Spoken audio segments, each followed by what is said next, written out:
Hello दोस्तों, मेरा नाम है देवराज शर्मा। इस सोशल मीडिया की दुनिया में एक छोटा सा नाम। आज का दिन मेरे लिए बहुत खास है क्योंकि आज हम निकल रहे हैं मां सुरकंडा देवी दर्शन के लिए।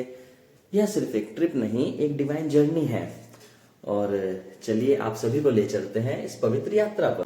घर से निकलकर कुछ दूर चलकर अब मैं वहां पहुंच चुका हूं जहां सारे दोस्तों एक साथ मिलेंगे और हमारा सफ़र शुरू होगा। घर से निकलते हैं अकेले, रास्ते में मिल जाते हैं कुछ दोस्त और हमारा सफ़र हो जाता है यादगार। आज इस यात्रा को वैसा ही यादगार बनाने की कोशिश करते हैं। जैसे जैसे गाड़ी आगे बढ़ रही है, शहर पीछे छूट रहा है और दिल सफ़र के लिए और ज़्यादा तैयार होता जा रहा है। शहर पीछे छूट रहा है, दोस्तों की हंसी साथ है और रोड कह रही है बस चलते जाओ। सफ़र लंबा है, बाइक को भी एनर्जी चाहिए। फ्यूल फुल, हेलमेट ऑन, अब सीधा मंजिल की ओर। ऋषिकेश पीछे रह गया है, अब शुरू होता है पहाड़ों का असली रास्ता। ये टर्न सिर्फ रोड का नहीं है, जिंदगी के फैसलों के जैसा है। तेज, खामोश और खूबसूरत। नरेंद्र नगर से नीचे देखो तो पूरा ऋषिकेश किसी पोस्ट कार्ड की तरह दिखता है, शांत, सुंदर और बिल्कुल सुकून भरा। इस व्यू को देखकर मेरे दोस्तों का फोटोग्राफी का कीड़ा उछलने लगा। वो लेने लगे ग्रुप सेल्फी। यहाँ से थोड़ा आगे जाकर हमने लिया एक छोटा सा ब्रेक, बड़ी सी एनर्जी के लिए। थोड़ी सी चाय, थोड़ी सी थकावट और बहुत सारी पॉजिटिविटी। दोस्तों के साथ पहाड़ों पर चाय पीने के मजे, आहा, परम आनंद। थोड़ा आगे बढ़ते ही हमें दिख गया पहाड़ का वार्निंग साइन, जैसे पहाड़ खुद हमसे मिलने नीचे आ रहा हो। चंबा से आगे बढ़कर ही हमें मिले बर्फ के नज़ारे और रोड पर मिली ब्लैक आइस, जिस पर फिसलने लगी हमारी बाइक्स। पहाड़ों की गोद में बर्फ की चादर ओढ़े खामोश सा गांव। जहां बर्फ गिरती है वहां वक्त थम सा जाता है। भाई रास्ते में इतनी बर्फ है कि कहीं कहीं पे हमें पैदल उतर के चलना पड़ रहा है, कहीं हमारी गाड़ी ना फिसल जाए।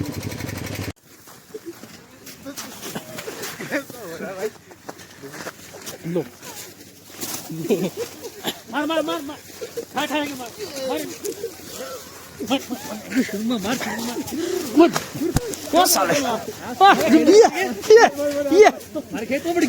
ओ भाई ज्यादा उधर मत जा। पहाड़ों की ठंड और बर्फ का मजा इस स्नोमैन के साथ डबल हो गया, या फिर यूं कहिए बर्फ से बना एक छोटा सा दोस्त स्नोमैन। पीछे से लेकर आगे तक पूरा जाम पैक है, पर हमें मिला हमारी टू व्हीलर का फायदा। साइड से निकाल दी हमने धीरे धीरे धीरे धीरे, और देखते हैं अभी आगे कितना जा सकते हैं। ज़्यादा बर्फबारी के कारण हम पैदल अपनी गाड़ियाँ खींचते हुए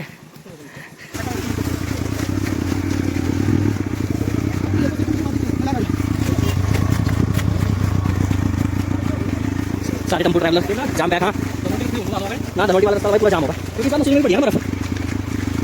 आराम से आराम से आराम से, बिल्कुल आराम से गाड़ी पकड़ के, टेंशन नहीं लेनी। बंद हो गई क्या? अब देखते हैं ना, जहाँ तक जा सकते हैं लेके चलो, वापसी में देखेंगे ये सब सीन। हाँ मुझे ठोक दे, चलो चलो चलो चलो। ओ भाई जोर लगा के ऐसा, चलो 1 2 3 करेंगे अभी। 1 2 3 आराम से। यहाँ पर इतनी ज़्यादा बर्फबारी है कि जेसीबी से बर्फ हटाई जा रही है। भाई सीन कुछ इस प्रकार है, चलते चलते चलते चलते हमारे दो दोस्त आगे निकल गए थे और बर्फ में फिसल गए। ये देखो इसकी हालत, इसकी शक्ल। ये पता है मुझे चंबा में क्या बोल रहा था, पजामी तो नामर्द पहनते हैं, मर्द तो सिर्फ पैंट में चलते हैं। अब ये देखो इसका हाल, ये भाई साहब फिसले हैं और इनका ये हाल हो गया। साइलेंसर में लग के है ना। बाबू रोना आ रहा है बाबू, वो तो आएगी नहीं यहाँ पे, मैं आपके आंसू पहुँच दूं बाबू। बाबू मेरा बाबू, मेरा सोना, आंसू पहुँच दो इसके। कोई बात नहीं, मर्द को दर्द कहाँ होता है, मर्द को दर्द होता है नहीं होता। इस भाई के साथ ये वाला भाई था। अब देखो दिखाइए बाबू, दिखाइए दिखाइए, दिखा दिखा। हाय हाय, ये काले काले पैरों पे ये जख्म के निशान और ये तेरा हंसता हुआ नूरानी चेहरा। रास्ते का मंजर ऐसा है कि पूरे रास्ते में ब्लैक आइस पड़ी हुई है और यहाँ पे गाड़ियां तो गाड़ियां, हम पैदल चल रहे हैं, हम भी फिसल रहे हैं। ये देखो गाड़ियां कैसे स्लिप हो रही है हमारी। रुको रुको, मैं आ गया अब। हाँ उधर नहीं चलना भाई, ब्लैक आइस पे बिल्कुल नहीं चलना। हमारी सलाह है व्हाइट स्नो पे चाहे तुम भाग लो, ब्लैक आइस बहुत खतरनाक है भाई। हाँ, ये हर उस मोड़ पे है जहां पर धूप नहीं पड़ रही है। ये देखो, अरे अरे अरे अरे, मनदीप भाई बिल्कुल स्लोली चलना है अपने को, एकदम रिस्क नहीं लेने का। अरे बाबा, हमें विदाउट रिस्क बिल्कुल सही सलामत घर पहुंचना है। वो देखो हमारा जाट और सम्राट कैसे कैसे लेके जा रहे हैं अपनी गाड़ी। ये देखो कितने भाई, हमारे केपी भाई लेके आए 6 पराठे, 8 लोग और 6 पराठे, 6/8। कंजूसी।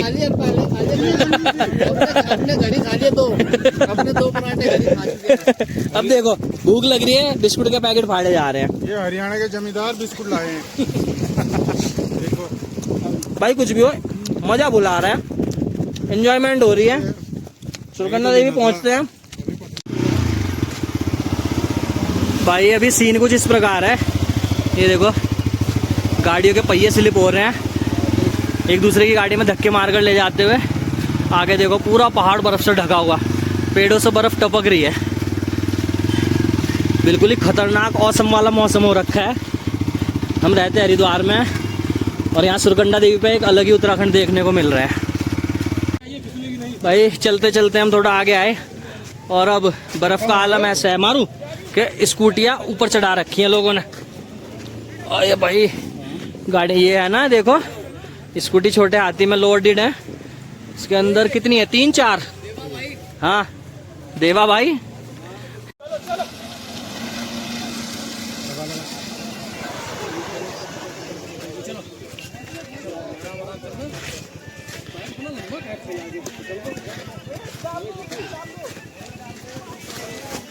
आराम से।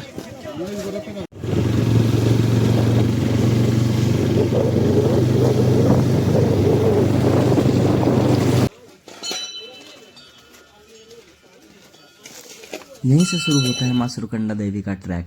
लगभग 3 किलोमीटर का रास्ता है और हर कदम माँ के और करीब ले जाता है। ये सिर्फ पहाड़ों का रास्ता नहीं, माँ सुरकंडा तक पहुँचने का विश्वास है। माँ ने बुलाया है, इसलिए रास्ता और करीब लग रहा है। सुरकंडा देवी से नीचे का नज़ारा, ये सुरकंडा देवी की वैली है। पूरी घाटी में बहुत ही खतरनाक बर्फ डली हुई है। अभी हमें 3 किलोमीटर की चढ़ाई चढ़नी है। यकीन मानो 100 मीटर में हमारा ये हाल है कि हमारी सांसें फूलने लगी हैं। ऑक्सीजन नहीं है भाई, ऑक्सीजन की कमी वाले घर पे ही रहे। यहाँ पर चल रही हैं ठंडी हवाएं, फिर भी हमारी जैकेटें उतर चुकी हैं, सांसें एकदम चढ़ चुकी हैं, पैर बर्फ पर फिसल रहे हैं। अभी 200 मीटर में हमारा ये हाल है और अभी हमें ट्रैक करना है वहाँ तक।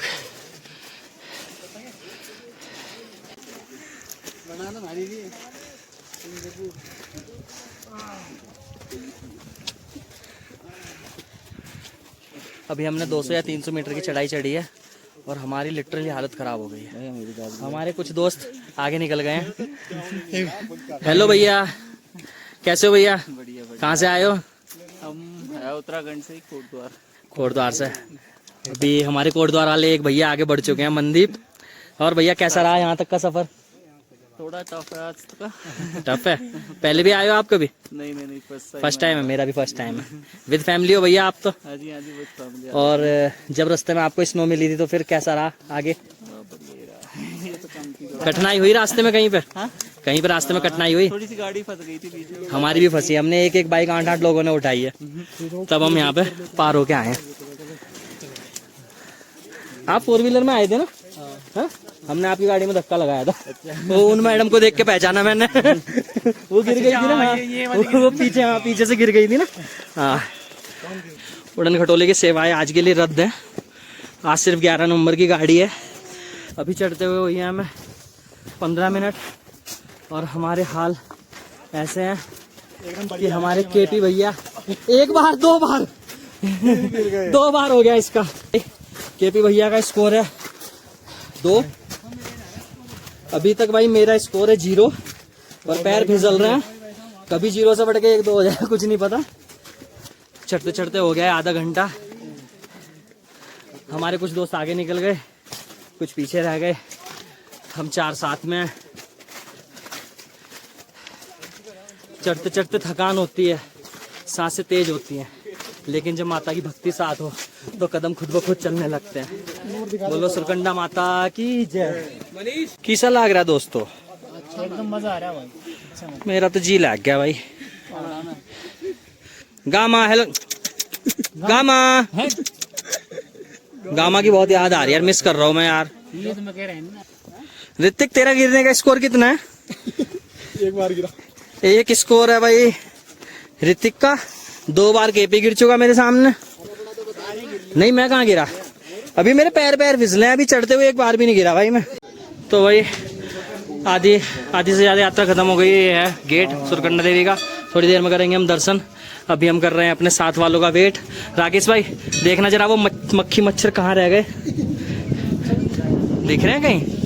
नहीं यार, हमारे मक्खी मच्छरों को टेलीस्कोप का लेंस लगा के देखना पड़ रहा है।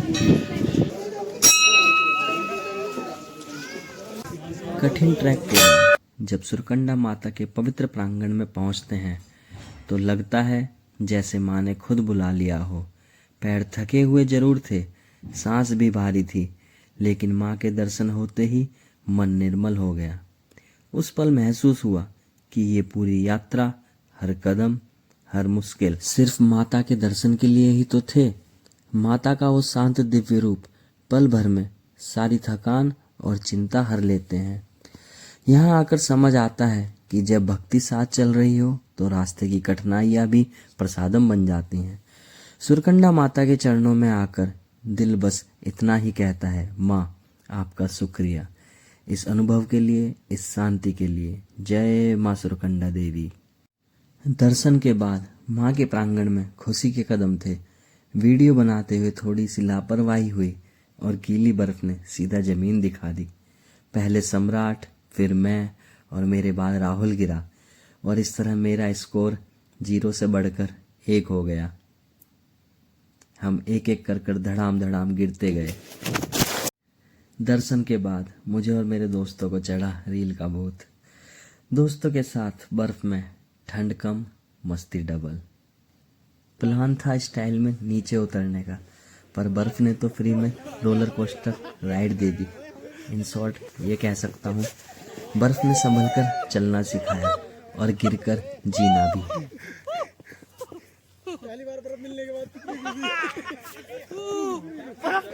इतनी सारी बर्फ एक साथ देखने के बाद मैंने और मेरे दोस्तों ने किए बर्फ के नशे। इतना नशा सर चढ़ने के बाद मेरा और मेरे दोस्तों का फुल ऑन मस्ती वाला मोड ऑन हो चुका था। उसके बाद इन 8 लड़कों ने वहाँ पर बर्फ में जो तबाही मचाई है उसे देखकर आसपास के लोग बोलने लगे कि हमें भी इन्हीं लोगों की तरह मस्ती करनी है। इन लोगों को देखकर ये कहावत सही हो जाती है कि अगर दोस्त साथ हो तो बर्फ भी प्लेग्राउंड बन जाता है। इतनी ठंड में भी यहाँ हीटर नहीं चाहिए, बस दोस्तों की कंपनी ही काफ़ी है। बर्फ, पहाड़ और दोस्त, बस इसी को तो जिंदगी कहते हैं। दर्शन के बाद पेट पूजा भी जरूरी थी, तो भगवान का आशीर्वाद लेके हमने थोड़ा स्वाद भी लिया। खाना खाते ही दिल बोला अब घर की राह पकड़ो, और फिर शुरू हुई वापसी की ट्रैक नीचे की तरफ। सीढ़ियों पर बर्फ पहले से ही जमा हुई थी तो सीधा चलना मुश्किल था, इसलिए हमने सोचा क्यों ना थोड़ी मस्ती कर ली जाए। कभी स्लाइड करते हुए, कभी धीरे धीरे संभलते हुए, हंसी मजाक और ठंड के साथ ये ट्रैक भी अपनी यादों का हिस्सा बन गया। और बस यूं ही ये खूबसूरत यात्रा अपने अंत तक पहुंची। अंत में कहना चाहूँगा माँ सुरकंडा हमारे ऊपर आशीर्वाद बनाए रखें और हम दोबारा। वापसी के रास्ते में जेसीबी अभी भी बर्फ हटाने के काम में लगी हुई है।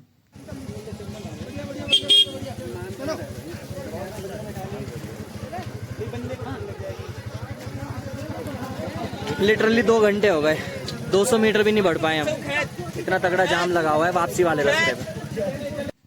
रास्ते मुश्किल हैं पर नज़ारे बता रहे हैं कि हम सही जगह पर हैं। अगर आप लाइफ में कभी पीस और पॉजिटिविटी चाहते हैं तो माँ सुरकंडा देवी जरूर आना। अगर वीडियो अच्छी लगी हो तो लाइक, शेयर, सब्सक्राइब करना मत भूलना। जय माँ सुरकंडा देवी।